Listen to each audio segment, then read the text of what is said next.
Good day, everyone. It's Peter Dunn, Pete the Planner, host of the Pete the Planner radio show. Hello, it is good to be with you. Damian Dunn joins me as always. Hello, Dame. Hello, Pete. For those that are thinking, where was the podcast last week? Dame, you want to talk through that? Do you really want me to? I mean, I'll fall on my sword. I screwed up my audio settings and made it unlistenable. That was entirely my fault. I'm sorry. I have to say, while frustrating, obviously, for all of us, I kind of didn't care. I should probably care. There wasn't a radio show last week because when I went to send the audio over, it was me talking and then dead air when you were supposed to be talking because it didn't record and no one cares. Hi, everybody. Hope you've had a good week. Lots to cover today. I bought a new car. I acquired a new car. I leased a new car. We're going to talk about how weird the car buying experience has been. And truth be told, I also talked about this on the Indianapolis Business Journal podcast, the IBJ podcast, which comes out Monday, whatever. Listen to that. My friend Mason King is the host of that. He does a really nice job. So we're going to talk about that there as well. Probably I'm going to talk about it a little less professionally on this show because I really didn't want to bring Mason down. He's a good professional man. You are too, Dave. His voice is amazing, though. Oh, he's great. He's a really great guy, very genuine guy. Anyway, Dame, you good, man? How was your week? Where's your quality of life and where's your headspace, my friend? I've gotten a couple bits of very good news this morning. I had a couple wins this week, so I am looking forward to finishing the week strong today. As someone who works alongside of you, you have had a good week. Yeah, I have a good week. I've had a good week too. So let's keep the vibe going. My 13-year-old girls soccer team, of which I'm the assistant coach and the head manager, got a victory against older girls last night. Ooh. Yeah, so that was nice. And it was like 40 degrees and windy at game time. Sort of a rough way to start the season. Alas, we won. Good morning, Rick Swink, live on Facebook Live right now. If you're on the podcast right now and you're thinking, oh, well, neat. Yeah, go to Facebook, YouTube, or Twitter live at 10 a.m. Eastern and watch along. Jameson, listener, all-time best listener, I think is that what we call him, Dame? All-time best listener might be a little strong. I mean, he's really good, but he was Lifetime Achievement Award best listener, something like that. Yeah, okay. Jameson sent me a tweet earlier this week down in Texas. He went to Costco and acquired Miguel. He acquired a case of Miguel. So Jameson, I hope you're enjoying it. Do you like it? And do you agree that the first taste is a Band-Aid and then it becomes a tolerable bandage beverage? I'm gonna need tasting notes from Jameson. Yeah, so let us know about that. Miguel is taking over the world. I don't know if that's true. Dame, have you been able to figure out what the lyrics are that are scrolling along the bottom of the screen? Can anyone identify the lyrics I'm scrolling in the crawler this week on the show? It's a strong lyric right there. Chris notes, why is soccer weather usually crappy? My daughters have practice tonight, 40 degrees temp and 40 mile winds. It is, Chris. Soccer weather is always crappy. I feel like I was in like a historical monsoon once watching a soccer game, and it felt right. It was horrible, and yet it made a lot of sense. Jameson notes, he does like Miguel. He thought it tasted like Band-Aid at least halfway through, but it's my jam. But it's, as my son says, it slaps. Oh, no cap.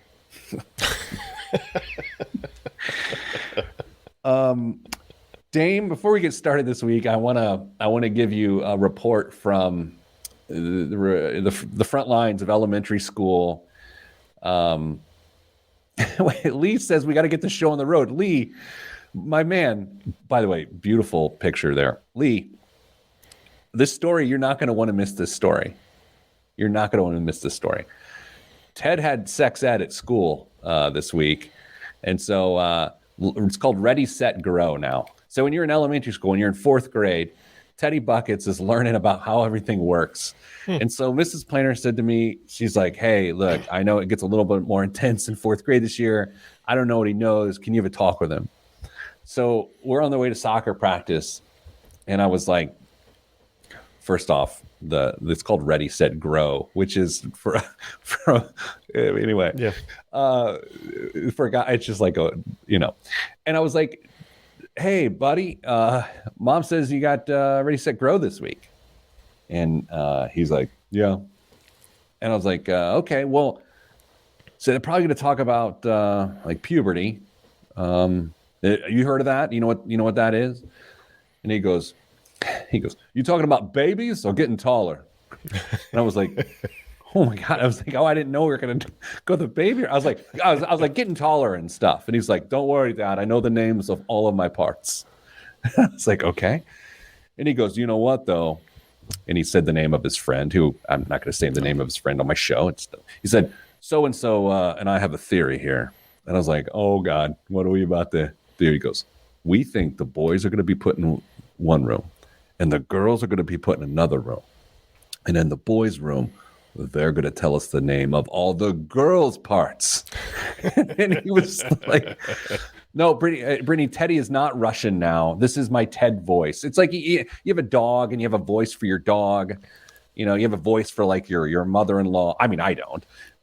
You just have a voice. That's Ted's story voice, Brittany. What I really like is the fact that your fourth grader has a deeper voice than you do.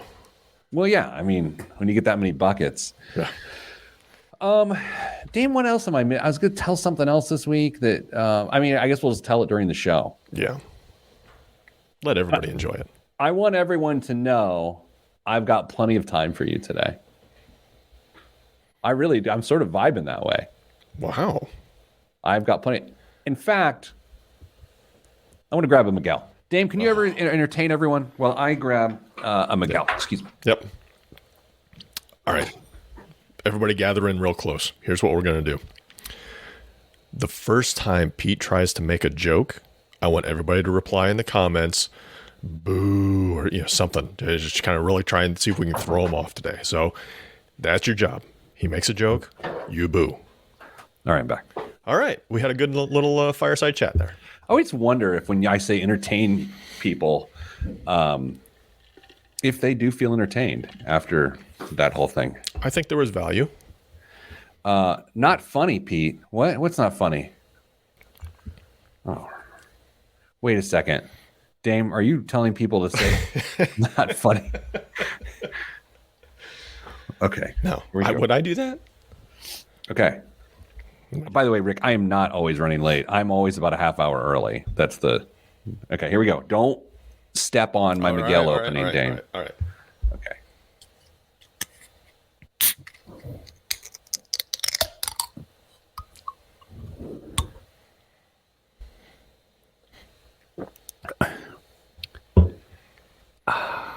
Oh, that's so good. Let's get started. Oh. Dave, you didn't try to trick the show by telling people to react to me in a certain way, did you? Of course not. That's not entertaining. Well, for one person, it's not. Okay. Don't try to be the puppet master. Uh-oh. Oh, Dave, don't kill the vibe. I'm in a good mood today. Don't mess me up. All right, plans off, everybody. Plans off. Yeah, nope. Don't do that. Why would you kill the vibe of the show? Use your head. All right, here we go. You ready? Yes. 3, 2, 1. This week on the Pete the Planner Show, we answer your money questions. Here's how the show works. You email us, askpete@petetheplanner.com. That's askpete@petetheplanner.com, and we will answer your question. This week, some people did email us, and your question's fine. We might actually get to it, but we got other stuff we're doing. And by we, I mean Damian Dunn, no relation, joins us, Vice President of Advice at Your Money Line. Hello, Dame. Hello, Pete. Dame, two things we're talking about this week. The first, you noticed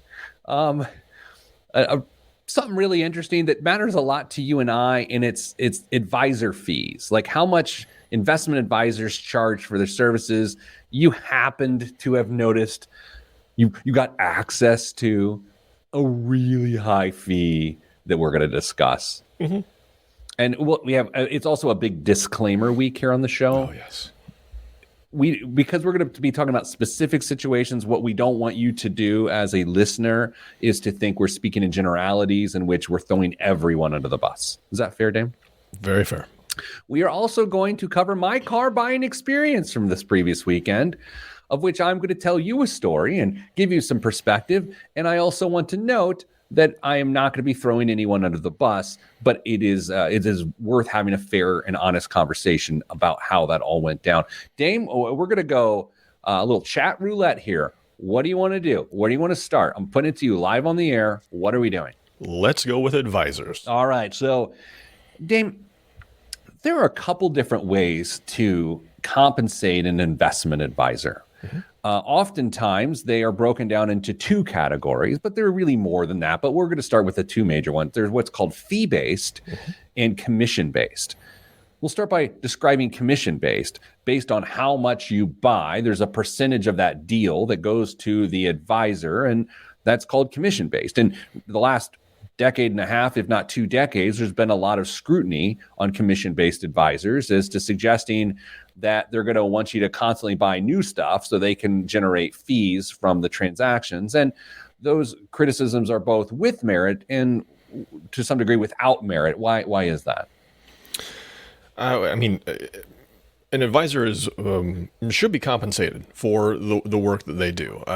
Not everybody is going to work in the same way or build their business the same way. And if they choose to build off of commissions, then so be it. But they need to be upfront and clear about how you're going to be charged. Now, commissions can also be charged in a number of ways. Pete, I'm sure you remember there were 3 main types of mutual funds you could sell: A shares, B shares, and C shares. 20 years ago, and they all had different structures for commissions. And through enough consideration and concern, B shares no longer exist because of how that commission structure was set up, or the surrender charges that came along with B shares. So now you're left with 2. But commissions can be a perfectly valid way to pay an advisor. They can be perfectly fine. So you don't have to run for the hills if somebody says they're paying on commission. Yeah, I agree with you there, because what always concerned me is when you're like, well, commission-based advisors don't do what's in your best interest. That's not true. That's just simply not true. It's acknowledging and observing a pay structure and then jumping to this conclusion that the person is somehow getting over on you. And that's just not the case, which is also true of a fee-based advisor who earns a set fee, whether it be a percentage of your total assets or a flat dollar amount fee based on the advice that they give you. And Dame, the assertion for the last couple decades in our industry is by default, this person is more honest than the person charging you a commission, which also is a falsehood because that doesn't even make sense. That is also jumping to a strange conclusion. Yeah, fee advisors, always had this, and I would assume they still do have this almost assumption of fiduciary responsibility. And nowadays, that does come as part of the package. It didn't always happen that way, though. So you could potentially get wrapped into a advisory account where you're paying fees, sometimes lots and lots of different fees, and end up in worse shape than if you just dealt with a commission-based advisor. So one does not necessarily connote a better deal for you than the other. What's the difference between connote and denote? A C and a D. Dame, the standard fee that a lot of people look at on fee-based advice, sort of the marker, if you will, is 1%. Mm-hmm. Okay, so what happens is, let's say you've got $1 million to invest, and I'm using round numbers because they're easier on the radio, and there's a 1% management fee. It means you pay your advisor $10,000 a year to manage your $1 million. That is 1%. Dame, does the math check out? I believe so. Okay, so that the standard, good, bad, or otherwise, is 1%. What you often see is the more money you have, the lower those basis points go. So 1% in the financial world is called 100 basis points. So if you ever talk to a financial person or anyone in the financial world, they'll just say it's 100 basis points, but they describe it to investors as 1%. Now, Dane, what you see is those basis points start chipping away when it goes up to 2 million or 5 million, or even at $1 million, and you can find its way down to 75 basis points, down to 50 basis points. Where do you think most high end $1 million or more, where do you think they land? In that 75 basis points area? Somewhere between 75 and 90 would be my guess. Okay. That is also to say that you can climb above. There's nothing restricting you from climbing above 100 basis points. But I would also note that in the same way that a real estate transaction typically costs you 6 to 7%, if all of a sudden the real estate transaction costs you, I don't know, 19% or 18%, that would be somewhat troublesome, wouldn't it, Dame? Absolutely. So when you saw a fee this week at 2.5%, you sent it to me. And I've seen it, of course, but you and I love to talk about this. 2.5% is a lot. Yeah, it is not the standard. At least what I hope is not the standard. And by industry reports, I know it's not the standard. And to be fair to this particular advisor and their firm, it was a range. It capped out at 2.5%. However, when you are thinking about entering into a relationship with an advisor, you've got to figure out all of the services that come along with it. Maybe this advisor is doing all sorts of stuff. Maybe they're preparing your taxes for you and sending them off. Maybe they are doing a whole bunch of legal estate work behind the scenes, and it's getting wrapped into this advisory fee. Maybe sensual massage. Absolutely. Oils are going to go up in price. I can just see that based on everything that's going on in Europe. That's funny. Wait, I got to laugh at you publicly. That was funny. I mean, my joke was funny, but yours was funnier. Yeah. So that is part of the consideration. You have to figure out what services are being included in the fee and are they reasonable. Do the quick math, figure out if you were to separate those out and take those on individually, would you be in the same neighborhood? However, 2.5%. That's a lot. Is a lot. And I know on the face of it, somebody says 2.5%. Well, it's not that much. But when we start talking about real money, real dollars, oh my goodness. You talk about chipping into your long-term growth, the ability for you to amass wealth. Chances are, and to be fair, they're not charging 2.5% to somebody who's got $5 million with them. No, it's someone making $100,000 or less, and you know it's something like that. And don't get me wrong. Does it cost $2,500 to service someone making $100,000 or less? Maybe. But what most people do is then they don't work with people that make $100,000 or less because it's not the fiduciary thing to do. Yeah. And you and I have been critical of people who don't work with lower asset people. We've been critical of that. Mm-hmm. But I'll tell you, the solution is not to crank the fee up to 2.5%. Yeah, you still have to do what's right by the client. And you can say, well, the client has the chance to say no. But sometimes the client doesn't know any better. Let's do this. Let's take a break. Let's catch our breath. And let's come back and let's explore this a little bit deeper. And then a car buying story for the millennium. I'm Peter Dunn, Pete the Planner, and this is the Pete the Planner Show. That's a lot. What do you think the threshold is, 100? Maybe.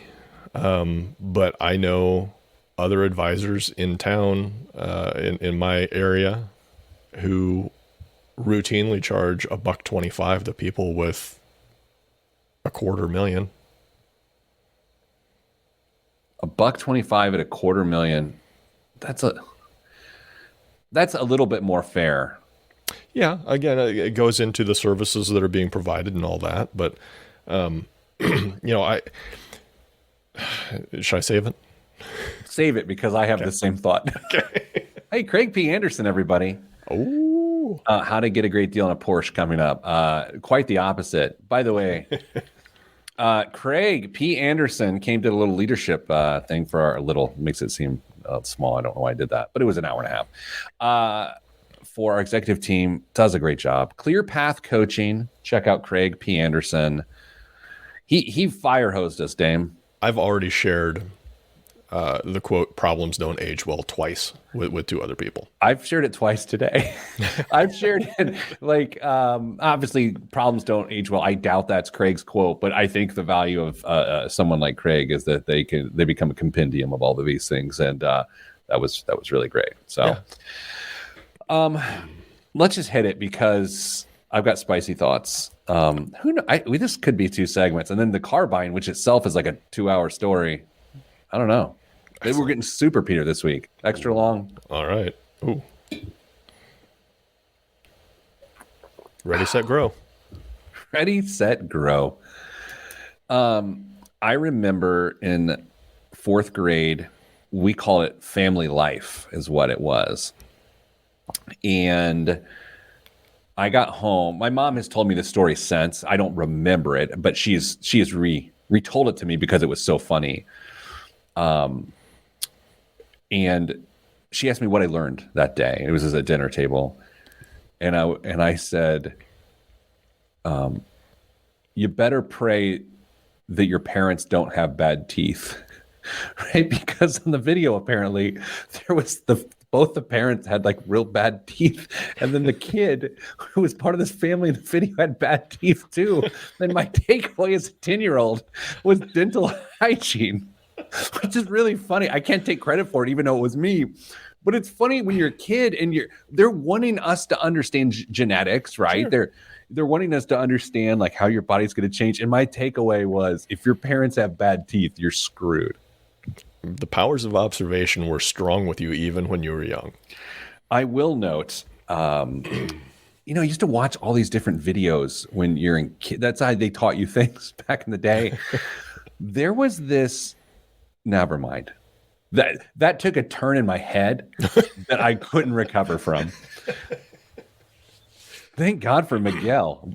Kirkland Signature cold brew coffee, 100% Colombian.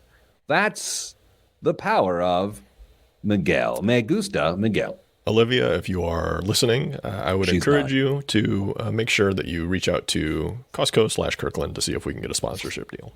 Okay, here we go. In 3, 2, 1.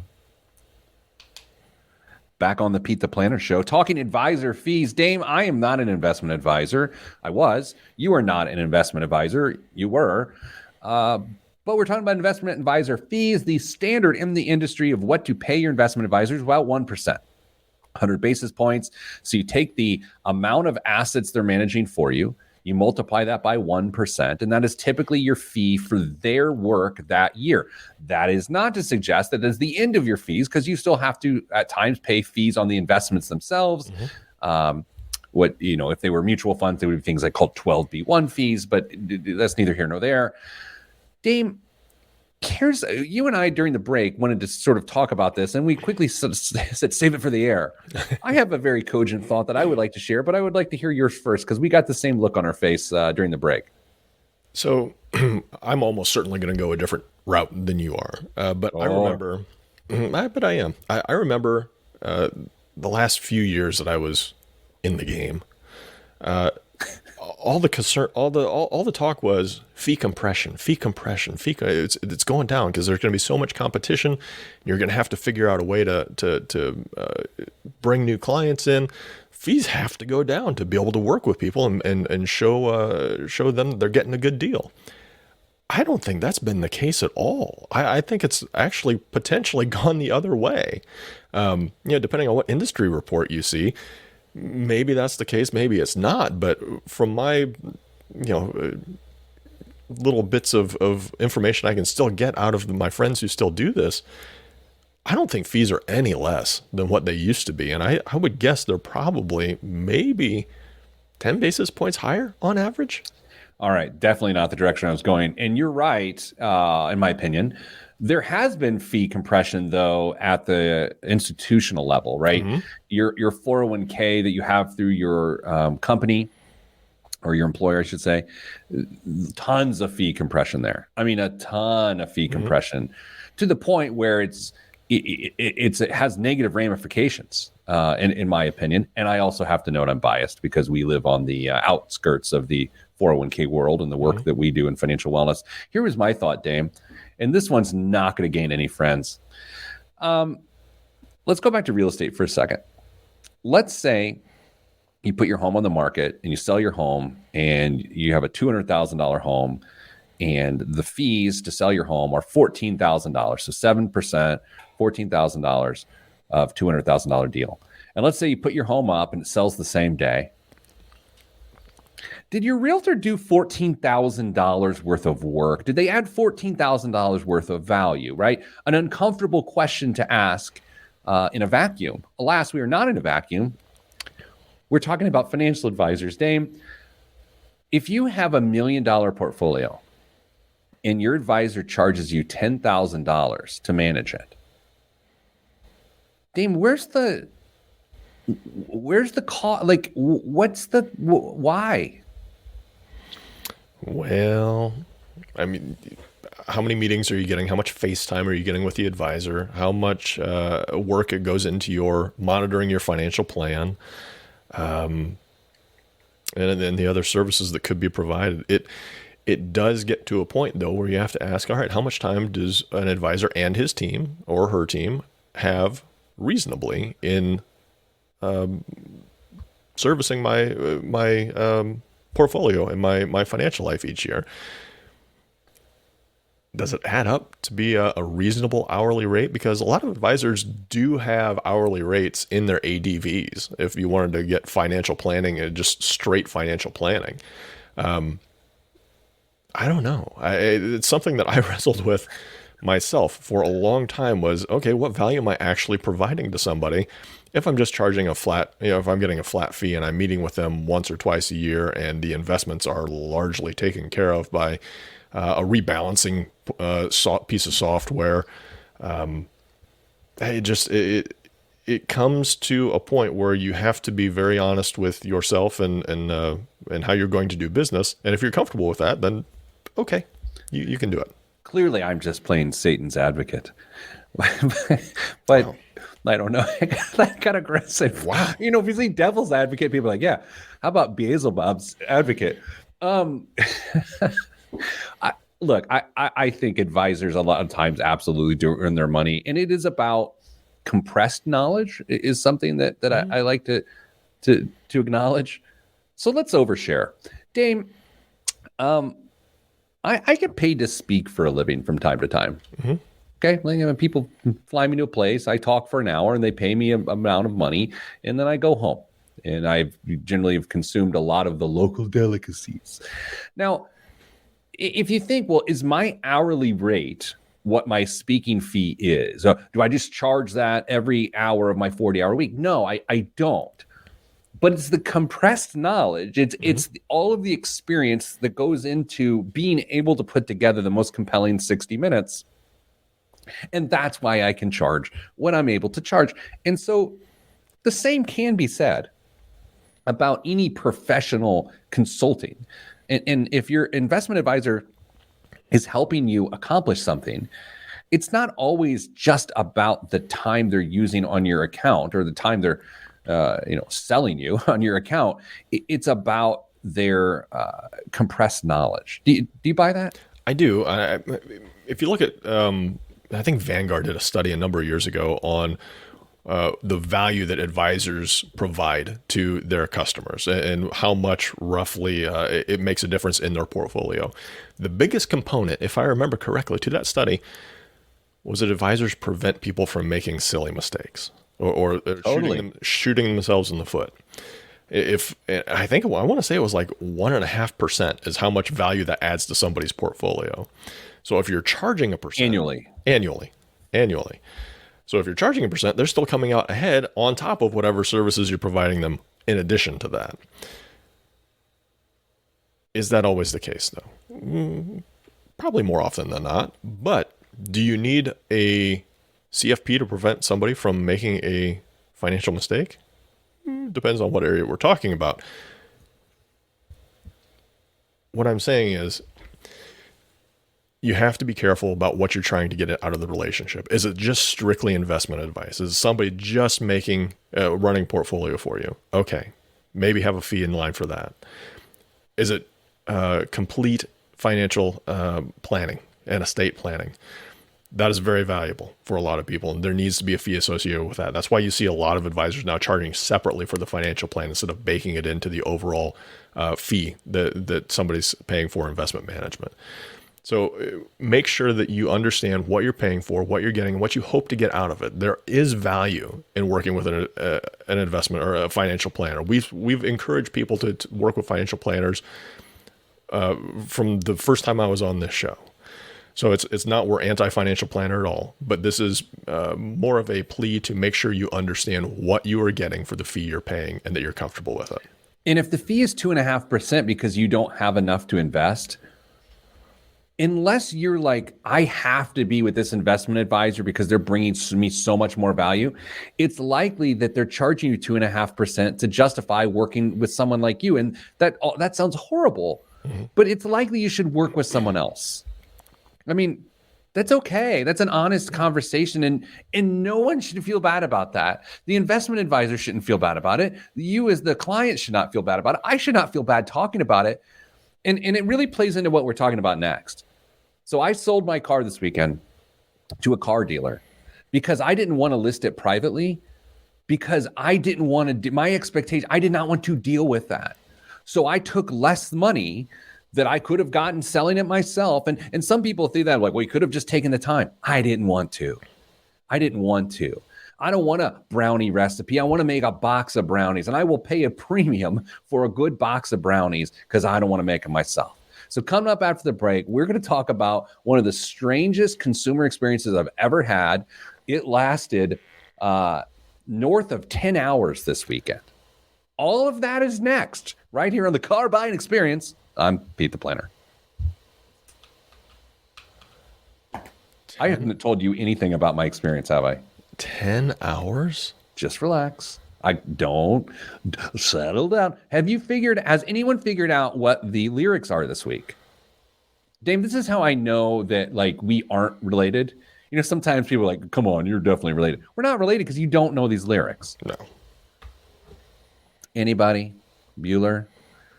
This was the first cassette tape I owned. Really? In second grade or third grade, probably 86. I bought two tapes at the same time. I bought this tape and I bought Guns N' Roses' Appetite for Destruction. Yeah. Holy smokes. So this tape was Run DMC's Raising Hell. And this is Peter Piper, which is the first track off the album. So Peter Piper picked peppers, but I'm not going to rap on my radio show. That seemed like very regretful, very quick. All right. God damn, someone's going to tell you it was entertaining. Chad Force and I were having a really funny conversation before the show, but it's definitely not a show topic. Thanks for bringing it up. Okay. Are you ready for my car buying story? Like, we only have 9 minutes and 40 seconds though. So if you have a question that you need answered in this, it's like to get the information that you need to feel this way about whatever, get it out. You know what I mean? Like, interrupt me. Okay. Yeah. You're going to have to compress 10 hours into 9 minutes. Jeez. I'm just sitting here trying to think, how do I self-edit this? I got a good 30 seconds of disclaimers. All right, let's go. All right. I'm not in a hurry. Look, I just want to hang out with Big Rick Swink. How can you be named Rick and not have people call you Big Rick? I mean, I don't even know the size of Rick. Rick could be an average sized man. Could be. Let's not find out. Let's just. I was talking to a guy this morning. The guy's like 6'4", and the guy's talking about his sister played volleyball, and I was like, well, she's tall, right? He's like, no, she's only like 5'11". And I'm like, I'm 5'9". Nah, she's only 5'11". I'm like, well, I'm right here. Can you see me? Rick Swink, 6'3". It's not huge. Well, what are you, 6'1"? Yeah. Nah, she's only 5'11". I'm right here. Okay. 3, 2, 1. Back on the Pete the Planner show. Dame bought a car this weekend. Let's hear more. First, let's get through the disclaimers. Truly not a car guy. I don't care, but I need a car. And I want a reliable car, and I want a good value, but I just don't care. Now, also, these are the more important disclaimers. I am not disparaging the automobile business, the car buying experience.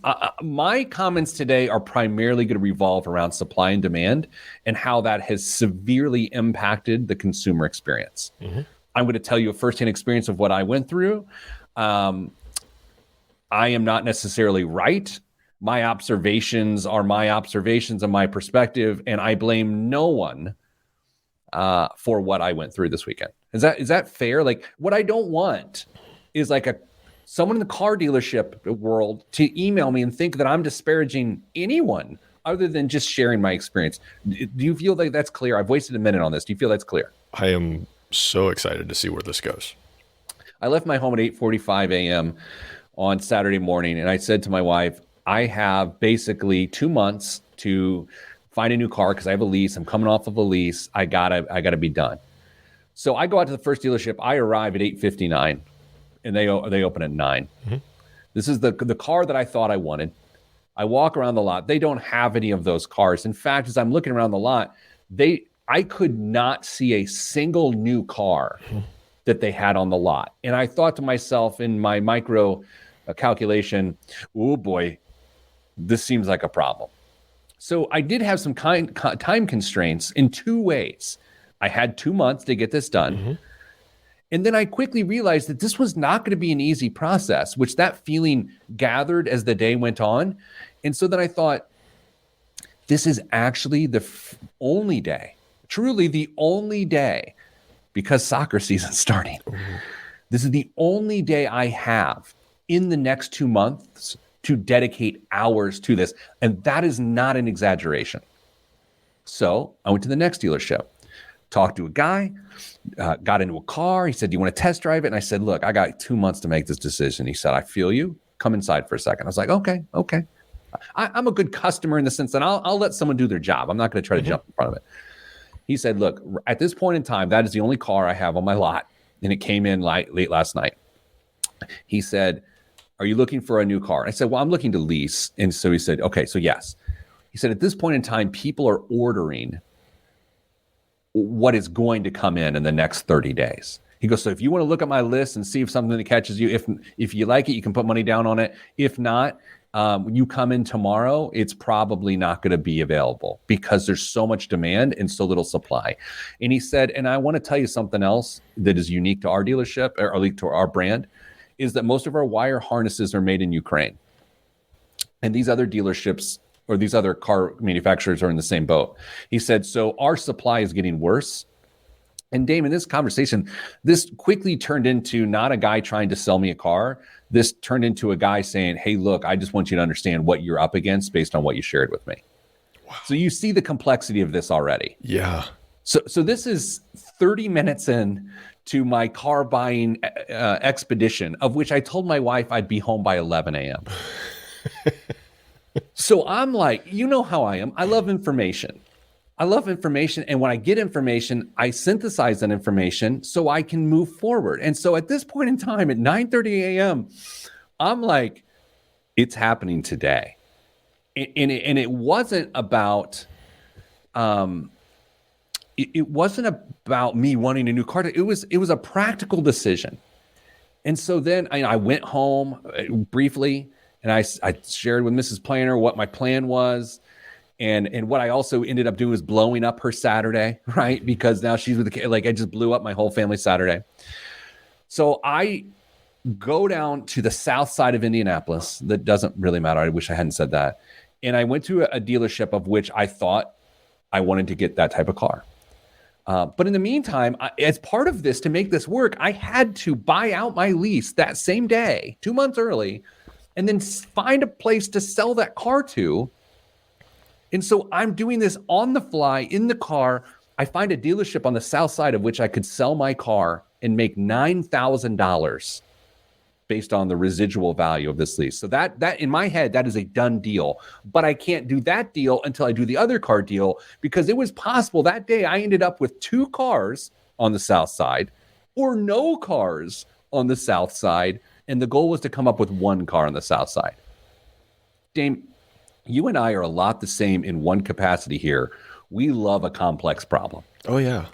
Yeah, I'm just imagining the figures and logistics floating in front of your eyes at this point. So I'm both hating this and loving this, right? I love the challenge of like, okay, let's go. And also, I'm coming from a place of privilege. Like things are fine. It's a problem of my own making. Like everyone, like I'm not asking for your sympathy. I'm just telling you what I've experienced. So I went to this dealership and I saw the car I liked. I test drove it. They had some. Driving this car, I'd convinced myself over the last couple of weeks, this is the car I'm going to get. Didn't like it. Really? Didn't like it. Too big. Felt like a boat. Didn't like it. As I'm pulling back into the dealership, I see another car. I was like, what in the world is that? And the guy was like, oh, it's this.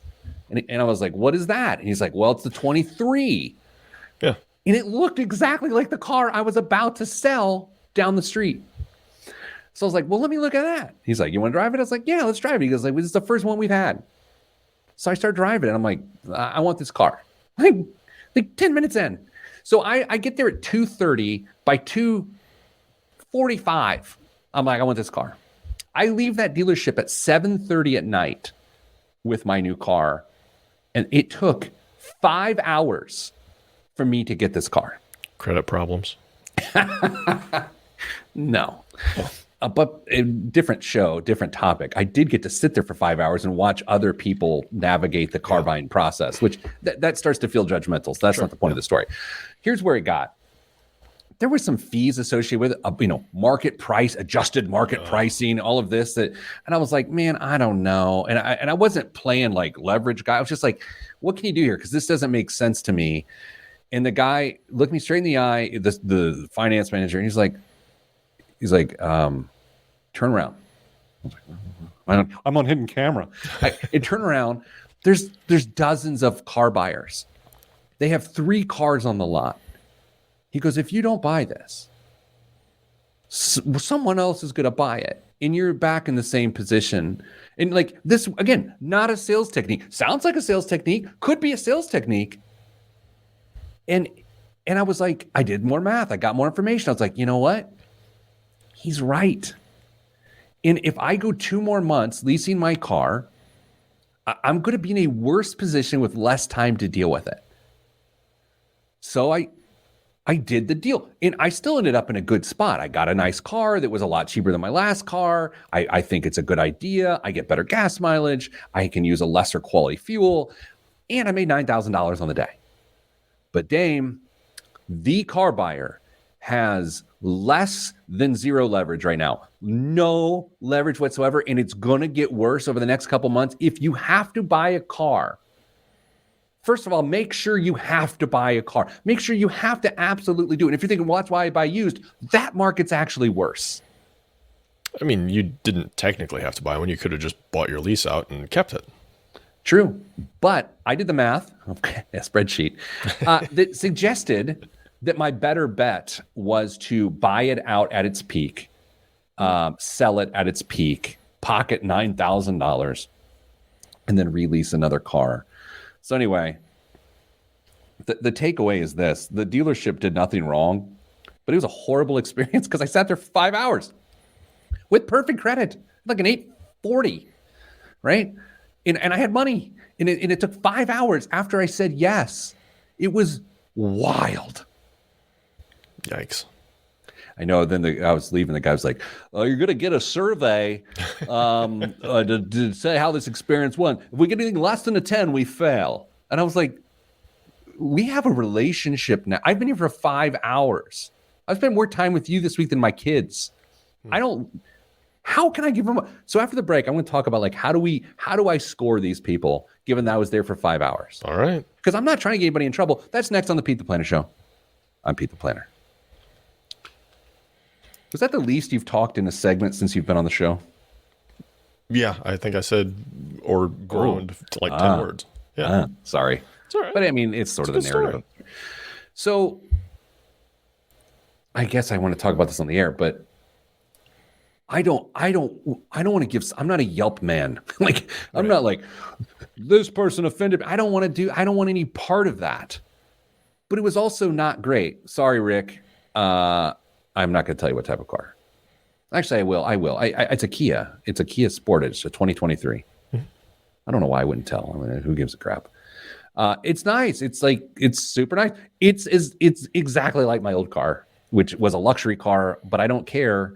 And that's also what I've discovered in this process. Yeah, like most Americans, cars are appliances for you. Oh, I've never heard that. They just need to work and get you from point A to point B reliably. So, Dame, I emailed the car salesperson the next day asking a question about the car, and they didn't email me back. And I emailed them another day, they didn't email me back. And yet now he's telling me that with the survey, I've got to get him a perfect score, but I don't want to be involved. So the solution here is to not fill out the survey, isn't it? Or just be honest. Why? What's it matter? Oh, I mean, I guess that's up to you, but I mean, that's the thing. Like, let's say you go to a restaurant and you don't like how they make their mashed potatoes. Who cares? Yeah, but if somebody's actively soliciting your opinion, but he's actively soliciting it, say anything less than perfect, and I get in trouble. That's not someone who wants feedback. We need somebody from the car industry to tell us what the deal is with those surveys in reality. Because every dealership says anything less than a 10 and we fail and we get problems. That can't be right. Yeah, Craig Anderson says, Craig P. Anderson. Sorry for the disrespect. I'd go with a sternly worded Yelp review under an assumed name. Hey, I've done that. I'm just like not there now. I mean, not this time around, but I've done this sort of thing. I don't even know if it's about extending grace to the situation. It's just like I kind of want to be done with it. I get that. Mrs. Planner bit her lip. I mean, she can say whatever she wants to me. Let her write it. She was just like, you seriously killed an entire Saturday to get this done. And she trusts me and believes me, but she thinks I'm exaggerating when I said I did not have another multi-hour block for the next 2 months to get this done. I stand by that. Especially through the lens of the car supply is getting worse. And, then I have a harder deadline that would result in less leverage, but I don't know how I could have any less leverage than I had on Saturday. Not in the short term. The other thing I was like, okay, well, I'm selling this car to premium. I can make $9,000. I could just buy a used car, the couple, 20,000 miles or something like that. But then I started looking at the prices and how much the premium they're trading at, and that made no sense, which is usually my jam. That's what I used to do all the time. Craig P. Anderson makes a great point in the comments. Okay. If the perfect 10 were that big of a deal, they should disclose it at the beginning of the transaction, not as a guilt trip at the end. Holy crap. See, this is why you hire Clear Path Coaching and Consulting. That's a great point. Tim Estes notes. Hey, Tim. Car dealerships are trying to win national awards. Why they want the 10 survey results. They don't really want to know how they did. Jeez. Y'all are dropping some bombs. It's true. I mean, again,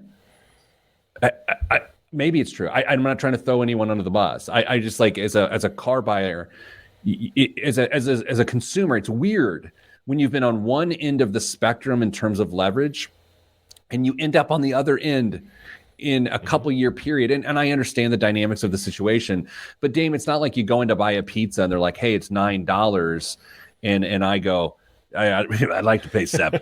I'd like to pay $7.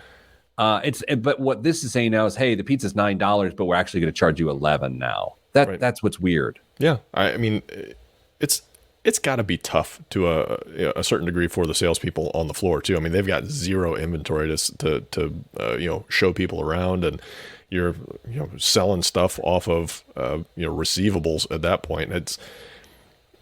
It's not a good situation for anybody involved. Big Rick Swink notes. I used to sell bikes at Harley Davidson. By the way, anytime someone says I used to sell bikes at Harley Davidson, the idea that he uses that jargon, because I would say I would sell motorcycles at Rick's a man. Survey results affected how we were allocated new bikes. Yeah, makes sense. I mean, so anyway, woe is me. Tiny violins for the guy who's fine. I just wanted to share supply chain issues create havoc. And this next point I have not made publicly. I wrote about this in the IBJ this week. I talked about it on the IBJ podcast this week. This next topic I have not said publicly yet. I said it to Mrs. Planner, and she sort of gave me that a look of an emoji where the eyes are rolling back in their head, but I'm going to share it with all of you. Situations like this are where customer service goes to die, because these folks are so stressed. They're asked to be car hunters. Like they're selling cars on a spreadsheet allocated from their manufacturer. Their job has completely changed. And not that I need to feel served, like it's not the point, but it's just like me sitting there for 5 hours after expressing I wanted to buy a car that was there that I could have written a check for. Mm-hmm. Even if I would have written a check for it, it's like that is the death of customer service. And that's me sounding like Andy Rooney, but there it is. Your eyebrows aren't nearly as big as Andy's. I've got some bushy eyebrow situation going on. Do you trim or do you pluck? What do you do? Trim. I'm a plucker. Really? Yeah, that's not surprising. Big the plucker. least surprising. Big plucker. I feel like I've heard you call me something like that before. Probably. Not to your face. You look at you, 2 jokes today. Both got a laugh. Actually, several jokes, just 2 of them got a laugh. I give the credit to Miguel. I want to thank you for having effective sound this week so I can post the show. You're welcome. That By the way, impressive. 100% chance that Rick had a leather vest when he sold Harley Davidsons. It's called a cut. Is it? Yeah, a leather vest when you ride bikes is called a cut. I had no idea. Look at you. Yeah, I watched Sons of Anarchy. Oh. Okay. I feel entertaining today. I'm going to be honest. We're not the final judge of that, so we'll see how this does. I don't know. I just feel engaging today. Yeah. I have a lunch coming up with a young advisor that I really like. What's he charge? You know, I'll ask him. Rick says he just got a cut. Nice. Okay, let's do the show. Do you remember like some of the comments we got a few years ago, like, just talk about money? And it's like, why? Listen to something else. Just seriously, stop listening to us if that's what you're looking for. There are plenty of good financially focused podcasts. We sprinkle it in. We sprinkle it in. I promise you, and I don't know this, but I promise you, if you look at the top 100 financial podcasts, top 10 are probably have a lot to do with money. Mm-hmm. I'm not interested in being in the top 10 because I don't want to do that. I don't like, what's the point? It's the commodity at that point. Yeah. They're great. And we know some of those people, but I don't want any part of it. Yeah. It's a valuable service that's being put out there, a valuable piece of entertainment, but we choose to go our own path. Well, I choose to go my own path. You're along for the ride. I get drug. That's right. Yeah. This is sort of involuntary for you. Okay. 3, 2, 1. This week's biggest waste of the money of the week right here on the Pete the Planner Show is, well, a couple things. After the break, or before the break, this is now after the break, I noted I was going to make some final comment about my car buying experience. Dane, what was it? Whether I'm going to fill out the survey or not? That's where we were going, but I have no idea what comment you were going to make, and I frankly wondered how you were going to do it in the 4th segment. Well, I'll do this. I'm not filling out the survey. Okay. Because I just want to be done with it, and I'm not trying to get anybody in trouble. Like I was like, let me talk to your manager. I don't want any part of that. I don't care. Thanks for the car. I hope you have more inventory. No offense. Like, I'm done, right? And maybe you can call and say, you know what, I'm feeling this is more of a 9 than a 10. Maybe some oil changes will bump that up. Dude, that's not how I roll. Get some leverage. You want that leverage back. I don't want leverage. I want to be done. Okay, so this week's biggest waste of money of the week is actually not a waste of money. I'm going this week, Dame, with a great use of money. It's the Patagonia by Dogfish Head Kernza Pils beer. Something about the great outdoors just makes beer taste better. Eco-conscious brand Patagonia apparently knows this and thus has partnered with Delaware-based Dogfish Head on Kernza Pils. Kernza's roots improve the surrounding soil and draw carbon out of the atmosphere and into the dirt, making the beer good for the planet. The German-style Pilsner is available now in 15 lucky states. Dame, I know nothing about this. I don't know how much it costs. Here's what I know, and I'm just going to be as honest as I can. I love the Patagonia brand. I am a suburban dad, and that's what I wear. My father was very, and still is, a huge fan of Patagonia. When he and I used to go mountaineering together when I was a teen, and he loved Patagonia. And so I saw this can and I saw this beer and I thought, yeah, I'm in. By the way, Jameson, former all-time great listener, noted, I'm rolling my eyes so hard right now at Patagonia beer. Yeah. Well, I hope you enjoyed your run. No. Dame, what's in the news? Oh, wait, by the way, Patagonia is not your jam. I wouldn't be opposed to wearing it, but it's not nearly the fixture in my life that it sounds like it is yours. Yeah, I'm slightly emotionally tied to it, because I'm my dad, and I do like it. And yeah, so anyway, what's in the news this week? First story brought to us by team member Lisa. Medical bills have become a source of major financial trouble for millions of Americans, amounting to the largest source of personal debt in the U.S. Now, the top 3 credit reporting agencies plan to drop most medical debt from consumers' credit reports starting this summer. The announcement comes as federal regulators and consumer advocates are increasingly scrutinizing the issue of medical debt, with the Consumer Financial Protection Bureau early this month criticizing the nation's medical billing system for failing consumers. Errors related to medical debt are common on credit reports, and consumers often have difficulty clearing up the problems, the agency said. I have thoughts. Oh? I didn't put them in the Slack channel because I was doing something else while everyone else was giving their thoughts and talking about it. I was being a bad coworker. Dame, I have thoughts, and it could be, rooted in a misunderstanding of what this is saying, but here's my understanding. Please tell me if I'm right. The debts aren't going away. It's the logging of the debts, correct or incorrect, is going away. Correct. By the bureaus. Yeah, the debts remain. The record of the debts goes away for. The top 3 credit reporting agencies said they are making several changes in how they handle medical debt. They include paid medical debt will be dropped from the consumer's credit reports. Okay, that makes a lot of sense. Makes sense. The time period before unpaid medical debts and collections will appear on credit report will increase from 6 months to a year. So you've got a longer buffer period to try and get it taken care of. And the credit bureaus will drop medical collection debt under $500 from credit reports. Okay, that one's fine. So those are the changes? Those are the 3 that were highlighted. I don't know what else may be included. So here's my concern, and this sounds insincere, and it sounds like I'm the man beating people down. I'm not. What my concern would be is it doesn't make the debt go away. It just means the debt prevents you from borrowing more money at a lower rate. And so that is, to me, a bit of a red herring, right? It's a bit of a distraction to say, don't worry, you're fine. Now, do I want people to lose out on low interest rates because they have old medical debts? No, of course not. I mean, the medical system needs help. But I would note that medical debt could still come back and get you if it's with a collection agency. I think we can't skim over that. Yeah, I mean, medical debts are often more generous in how they can be repaid.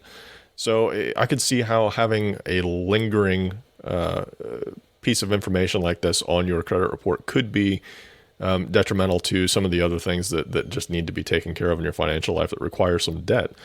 But I think this might need a little bit of clarification for those that it's going to impact. But I have to think this is a step in the right direction. Totally agree. I don't want to yuck everyone's yum, but still worth learning. Dane, what else is in the news? Tech companies are learning what most of us already knew. Teenagers are scary. The City of London police arrested 17 teens on Thursday in connection with the infamous Lapsus hacking group that targeted companies like Microsoft, Nvidia, Okta over the last year. Cybersecurity experts said they tracked down the group's alleged ringleader, a 16-year-old in Oxford, England, who reportedly amassed $14 million from his after-school hacking job. London police wouldn't confirm if he was one of the 7 arrested. Lapsus's goals were simple: hack a company, steal its data, and threaten to leak the data until the company paid up. Earlier this month, Lapsus stole the source code for Samsung's Galaxy devices, and in February, Nvidia said the group was leaking employee credentials online. What happened, Pete? Well, Whether it's a highly sophisticated cyber attack or a post-band rehearsal Denny's hang, the loudmouth teens always ruin it. Authorities discovered Lapsus because the group routinely bragged about its attacks on social media, and the 16-year-old leader was also doxxed by rival hackers.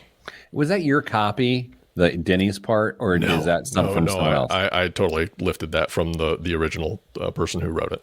Okay, because I was like, that seemed out of character for you. Yeah, no, that's It's sort of that's an insult. I've just insulted you because that's a beautiful piece of copy. I know. I fully admit that I wouldn't have come up with that on my own. That's perfectly fine. There is a book called Future Crimes by a person who did a very good job writing it. And it talks about how criminals, especially with cyber crimes, are years ahead of whatever protections that are around to prevent those crimes. And so it is not surprising to me that teens can be part of those future crimes, if you will. I think it's Rick Goodson. I don't know. Now I got to look. But yeah, so Damon, that's not a surprising story at all. So what else is in the news while I verify whether or not, actually, we're going to figure it out right now. Future crimes, Mark Goodman. What'd I say? Rick Goodson? Something like that. Mark Goodman, Mark with a C. Dane, what else is in the news? The government wants to give you gas. Wait, the government wants to give you money to pay for gas. Dad jokes. Pay for gas. Gas prices steadily crept up month after month in 2021, and they've soared to historic highs since Russia's invasion of Ukraine. Now lawmakers want to help families cope from rising costs by pausing gas taxes or simply sending out cash. While the proposed payments are not officially being called stimulus checks, many recipients would view them in essentially the same way. It would be money paid out by individual states or the federal government to provide relief to those eligible. So what we've had is pausing of gas taxes in various states that have been proposed. Delaware, I believe it was going to start sending. No, Maine Governor Janet Mills recently revised the amount that she wants to send to Mainers from $750 to $850 to account for inflation and rising oil and gas prices. States are aggressively pursuing relief for people who fill up at the pumps regularly. Wouldn't it be funny if governors of those states that do that, on the envelope, they had them printed with their picture that said, I did this, and then I sent the check? Wouldn't that be funny? That would be amazing. I don't know why I brought that up. All right, Dame. This was certainly something. Indeed it was. All right, everybody. Hey, thanks for listening to the show. If you want to learn more about what we do, just save yourself some time. Don't do it. You can go to PeteThePlanner.com, I guess, or whatever. Send you good vibes. Good vibes are all that's in the budget. I'm Pete the Planner, and this was something. I mean, it was. You cannot deny it was something. Do not deny that. You know, this is going to be one of those days where no one's going to ask me how the show went because no one cares. I mean, like, anyone who I'm going to talk to is not going to go, how was your show today? Like, not, like, just like, that's not in my cards the rest of the day. But if I were to encounter anyone that was like, hey, how was the show today? I would say, you know what? It was really good. And it's also one of those things in which that's my perspective, which means nothing. Nothing. Every column I've ever written in which I got done, I was like, blah, ow. No one cares. Yeah. My Mrs. Advice asks me how the show was almost every week. I think that's out of empathy that you have to deal with me. Maybe. All right. Thank you. You rushing off? Stop it. I'm not Russian. I need to edit the show and hope that your voice is on the other end of my that is fair monitors. Okay, everybody. Stay getting money.